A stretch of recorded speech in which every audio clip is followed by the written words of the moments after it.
thought you were going to fix lunch.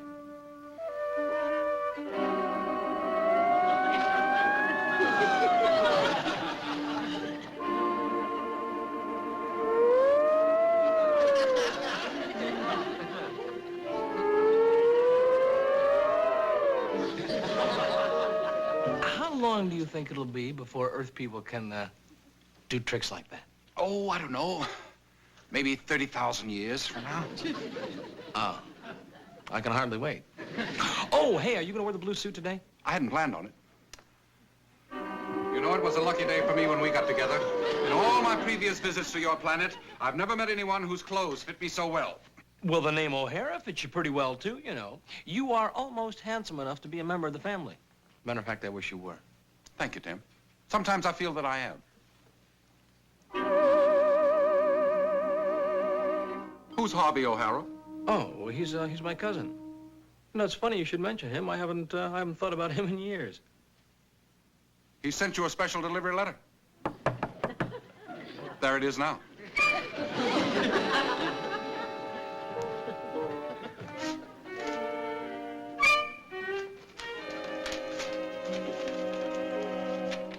You're right. It's from Harvey. Mm-hmm. I'm not in the habit of making mistakes. And before you finish reading it, I can also tell you that he's coming for a visit. Uncle Martin. I know, Tim. Your cousin Harvey is not aware that you have an Uncle Martin.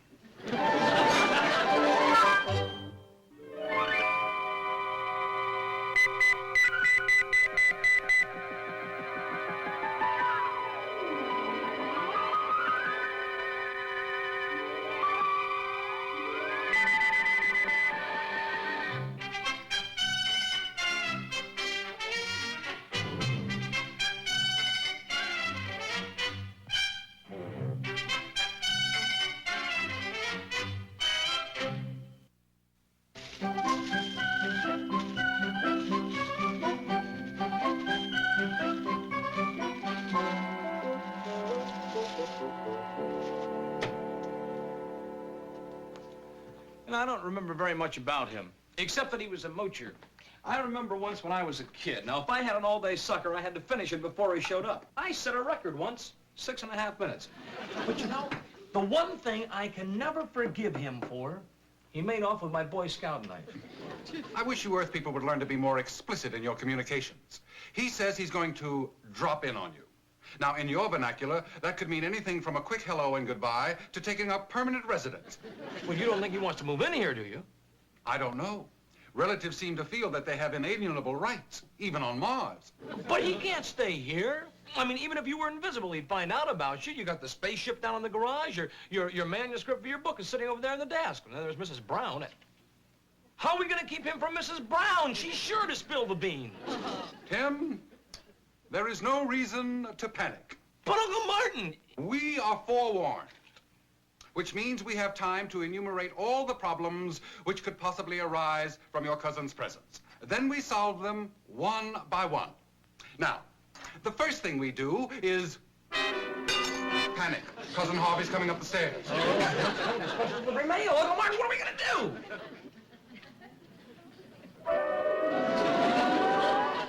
Oh, now, Uncle Martin, wait a minute. You know we can't let your cousin Harvey see me, and he's practically coming in the door.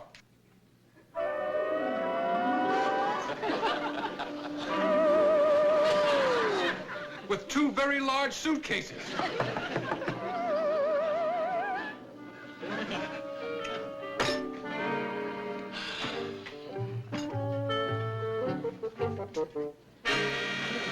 Martin the burger. Thanks, Uncle Martin. Tim O'Hara. My favorite cousin. You're a sight for sore eyes, cuz. Hi, Harvey. Listen, I wish you'd let me know sooner that you were coming. What? And give you a chance to leave town? Not on your life, cuz.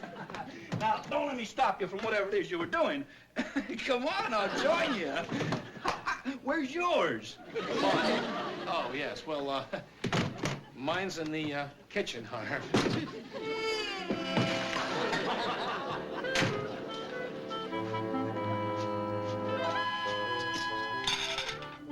That happens to be my lunch.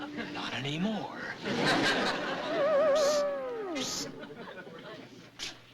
What do you propose to do about him? Well, I thought you were going to solve our problems one by one. Well, here's another one. He wants you to get him a job on the Sun. Well, how am I supposed to get him a job? I don't know. I only read minds. I don't perform miracles.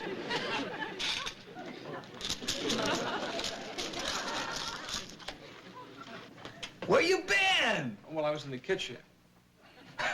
Of course you were.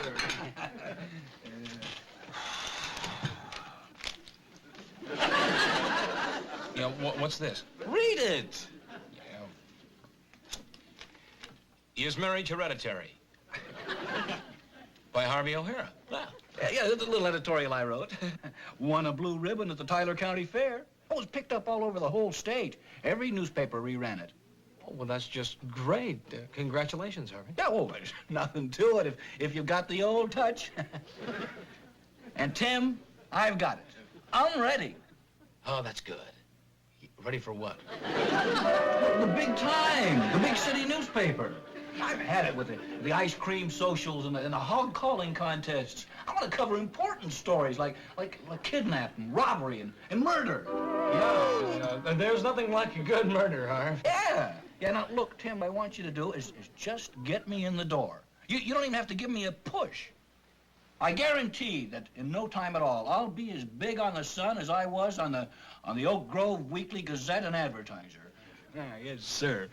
And all I want you to do today is go down to the office and just look around. You know, I mean, drop a couple of hints to the publisher that you know where he can get a crackerjack all-around newspaper mail. Yeah, and meanwhile, I'll just spend the day getting settled in the apartment. It's nothing to get alarmed about, Harv. It's just instant rheumatism. It acts up every now and then. The medicine is in the bathroom.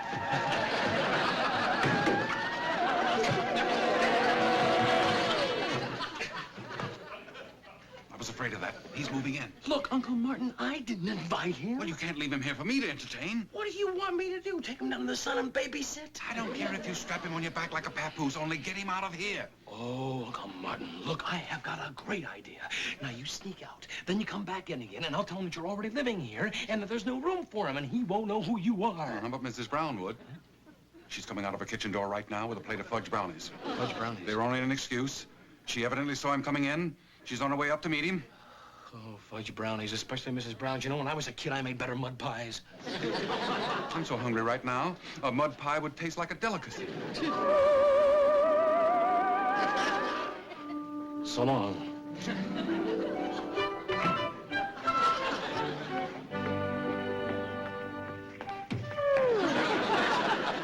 Now, what in the world made it do that? I've heard of Mexican jumping beans. Oh, well, it just couldn't. Martin, now where on earth did you come from? From the other side of the moon, dear lady, drawn inexorably by the piquant aroma of fudge brownies. Oh, you. May I? Well, certainly. You know, I've always had the uncomfortable feeling that you didn't really like my fudge brownies. Now, whatever gave you that idea, Mrs. Brown? These are delicious.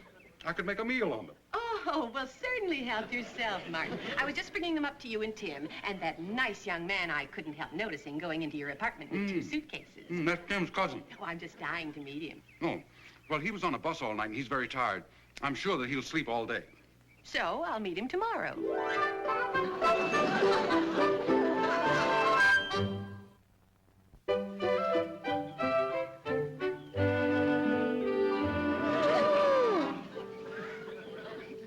Are those for us? Oh, well, yes. I was just going to bring these up to you. Oh, how very thoughtful of you, Mrs. Brown. Thank you very much. How long is your nephew planning to stay? Oh, I don't know. I haven't had a chance to ask him yet. I'm still looking forward to meeting him. Wouldn't it be nice if I took these up to him? Good heavens, my roast is burning.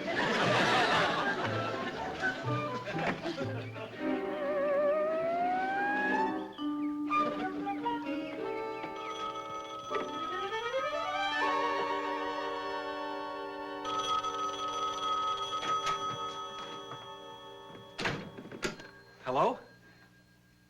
Hello? Operator? Operator, can you hear me? Operator, I think our phone is... Operator? This is repair service. We're checking your telephone.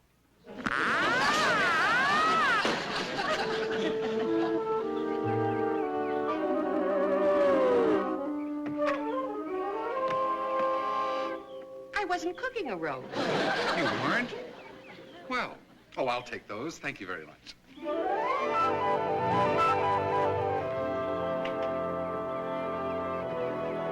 You are 3 minutes late. Oh, well, the going home traffic was a little slower than usual. Is anything wrong? Is anything wrong? Is anything right? I haven't spent such a hectic afternoon since I supervised the launching of Cleopatra's barge. Well, I got some good news for you. It looks like Mr. Burns is to give Harvey a job. I have to take him down first thing in the morning. Oh, then he'll be moving out. Well, not for a few months. I can't stand this for a few months. I have a headache from appearing and disappearing so much. You don't think Harvey suspects anything, do you? Harvey doesn't suspect anything except that he's the world's greatest reporter. He spent the whole afternoon rehearsing his acceptance speech for the Pulitzer Prize. When he wasn't doing that, he was nosing around the apartment as if he'd lost something. He found my manuscript. Fortunately, it was beyond his feeble comprehension. And then he tried to jimmy the lock on the garage door. He didn't see the spaceship. No. Somehow, the hammer came down and hit him on the thumb. Uncle Martin, don't you think that's a little drastic? Drastic? What do you call that?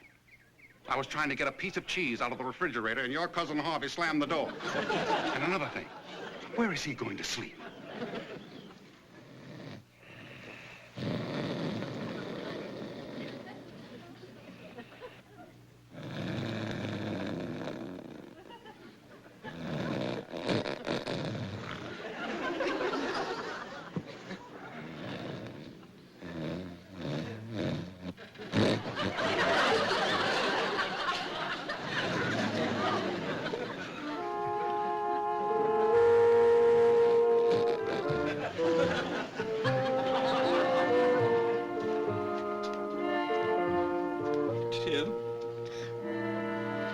Tim, when you wake up and roll over, you're snoring. You were snoring. Oh, no.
What? Shh. Is that what you woke me up for, to tell me, shh? You were snoring. I never snore.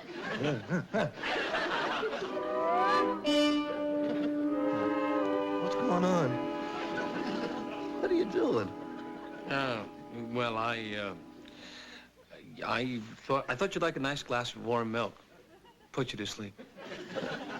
I thought I was asleep.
How much money have you got?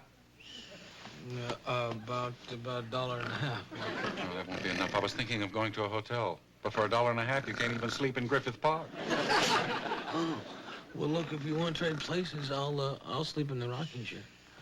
No, I'm afraid you'd have a hard time explaining to Harvey. No, I'll just find someplace else to be uncomfortable.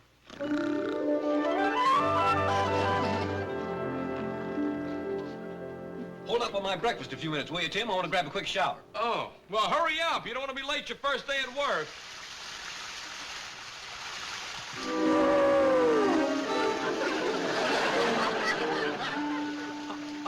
Uncle Martin, you weren't Will you please get him out of this house?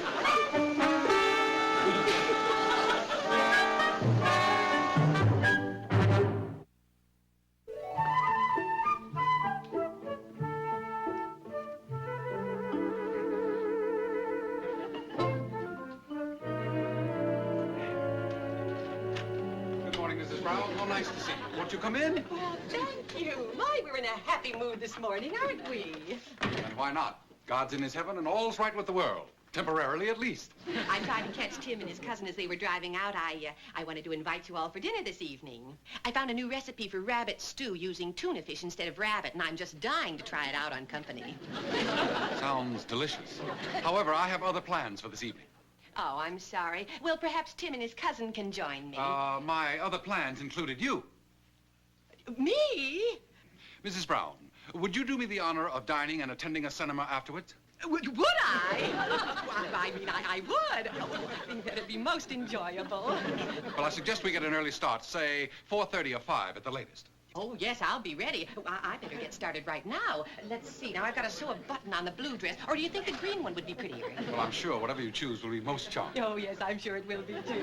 Now, let's see. If I wear the blue dress, I could wear that rhinestone necklace. Oh, but that always gets caught in the collar of my jacket. But I'm not sure where the belt is to the green dress. Now, if I wore the belt to the green dress, if I found that, that'd be marvelous because I could wear it. I didn't have to wear any rhinestone belt.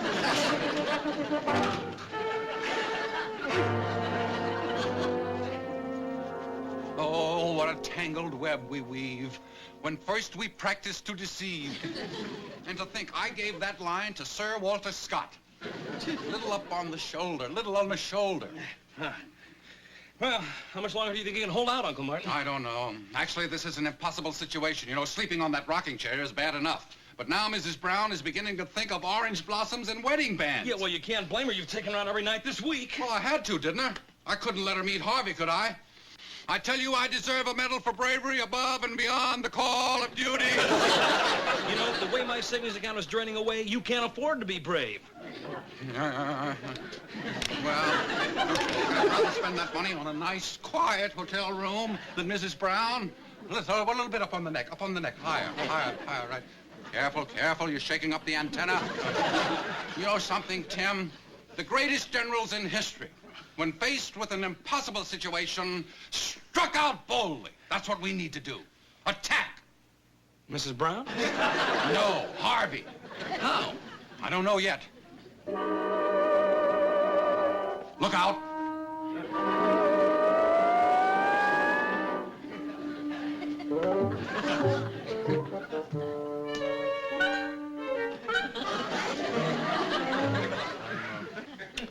Practicing playing the piano.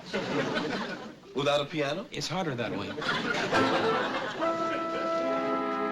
know how long that editor of yours would last on the Oak Grove Gazette and Advertiser? I'd give him about 1 week. He's too nervous, Tim. He's always hollering at everybody. Well, it's a pretty important job. He's under a lot of pressure. It must be quite a come down for you, Harvey. Well, it is. It definitely is.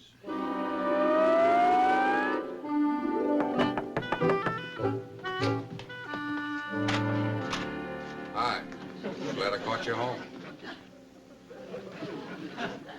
Don't you remember me? Marty. Used to work on the Trib. Marty! Marty! Oh, yeah, from the Tribune. Yes. I'd like you to meet my cousin Harvey. This is Marty. Used to be with the Tribune. Well, glad to meet you, Marty. Hello, Harv.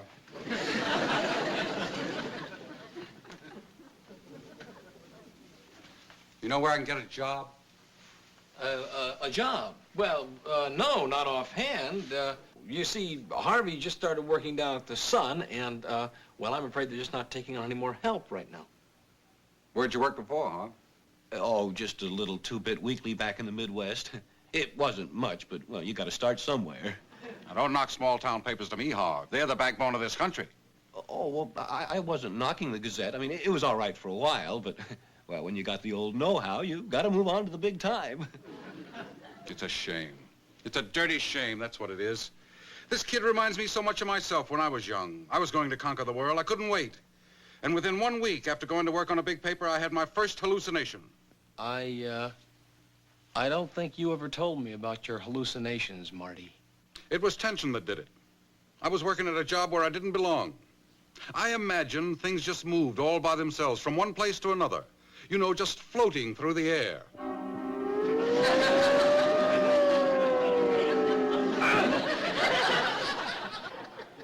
Yeah, what's the matter? Huh? Well, didn't you see the matches just kind of floated? They were. I dropped the matches on my foot. I made my big mistake a long time ago when I left the Fall River Independent. Small paper like yours, Harv. I guess you had to sell advertising in your spare time too, huh? Oh, sure. They wouldn't let you just be a star reporter. You couldn't just be a star reporter like I was. I mean, you had to do a lot of other stuff like run the press and stack and bind. I mean, cover all the stories from the Strawberry Festival to the wreck of the Hesperus. I mean, and on weekends you had to sell subscriptions and footstools. Hey, Harv, is that job still open? A job? The one you left on the Gazette. I could use a spot like that. That's where I belong, on a small-town paper. I was like everybody else. I didn't know what really made me happy. Please, Harv, see if you can get that job for me. I need it. Well, yeah,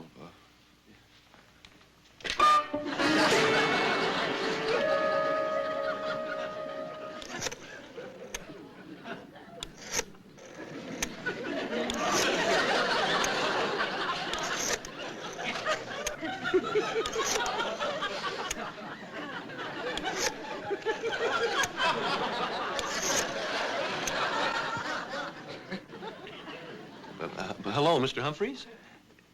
This is Harvey O'Hara.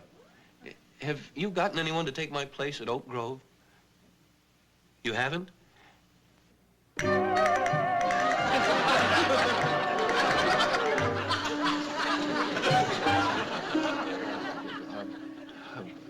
Mr. Humphreys, I can get a bus out of here first thing in the morning. I'll be home early Tuesday. Goodbye. I'm so sorry, Marty. The job's taken. Oh, incidentally, Tim, here's your Boy Scout knife.